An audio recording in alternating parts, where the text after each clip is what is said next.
It's been complete chaos in Bethlehem this week. Complete chaos, I tell you. I've never seen anything like it before. You see, Caesar has issued a decree that states that everybody returns to their birthplace and register for the census. Vendors are selling things like mad. It would take a total miracle to top what I have seen in Bethlehem this week. A complete miracle? I couldn't even begin to describe what it would take to top this. My name's Stuart, and I'm one of the owners of the Bethlehem Bed and Breakfast. We were going to name it the Holiday Inn, but it just didn't have the same ring to it. So, there was a couple that came last night, and they made a lasting impression on me. See, my husband and I were sitting on the front porch, when all of a sudden, this couple came up, and they looked really tired.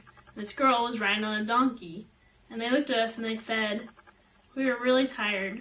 Can we stay in your inn? Is there anywhere that we can stay?" I told them like I told the people before them. I'm sorry, but there's just no room here. She looked at me and said, "You don't understand. We are so exhausted. We've been traveling on foot for 85 miles, and my husband hasn't even gotten to rest. Isn't there anything at all that you can give us?" Now please know I'm a businessman first. Always have been. But Bethlehem was packed. There was nothing I can do. So when I tell you I was about to ask them to leave for a second time, don't think me rude. Then I realized something that Stuart completely passed by. The young girl, she was pregnant.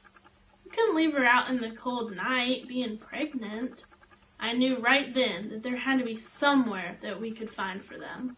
The only place I could think of was the barn. Now my mother would roll over in her grave if she knew I was thinking of sending 2 people there. It's full of animals, manure, stench, and hay.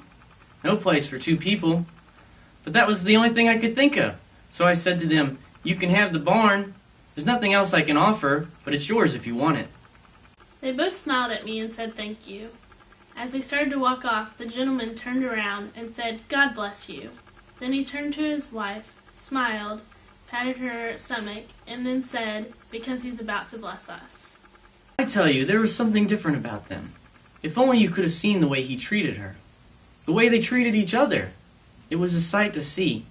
I've been trying to think of the word to describe it, but only one word comes to mind. And it's kind of a quirky word, not one we think of very often. And that word is holy. Yes, that's the word I would use to describe it. Holy. They were just different. Describe your room to me, please. Pardon me? I need a place to sleep tonight. What have you got? I'm sorry, there's no room here at the inn. Everything is completely full. Well, you're telling me. This census thing. I wasn't going to come into town at all, but my CPA said I had to, so, well, I'm here. You're out of luck here, sir. Well, you must have something for me. I have money, but furthermore, I didn't read a sign wrong, did I? What sign? I turned off the vacancy sign about an hour ago. No, not that sign. That star. I've been following that star for the past half hour. It's so bright. I thought it meant vacancy. I guess it actually meant unvacancy. It's shining so bright over your inn. Well, actually over your barn, but you wouldn't put anybody in your barn, would you? Oh no, not even a pregnant woman. Nothing. Keep talking. You must have something for me. All I can offer you is this cup of coffee. Oh, no. Caffeine gives me a jitters. It'll keep me up all night. Oh, not this coffee. It's decaffeinated. That is good, but are you sure it's decaffeinated? Sure tastes like regular. Oh, it's not. That's the secret of Pharaoh's naturally brewed decaffeinated coffee. It tastes like regular, but it's decaffeinated. Well, that is a good cup of joe, but I could really use some... Bread? Man, that is good. Where'd you get it? Like it, do you? I got a whole slew of it at Old Man Moses' deli down the street, if you get hungry in the morning. Well, that is good, but I could do without all the butter. I'm really trying to watch my weight. Oh, it's not butter. It's a butter substitute. You sure? Really tastes like butter. Well, it's not. It has half the fat and calories of regular butter and margarine. Wow, I can't believe it's not butter. It's not butter. Well, where should I lay my head tonight? Let's see. There's a hotel just down the street here. It's about 3, 4... It's the 6th motel.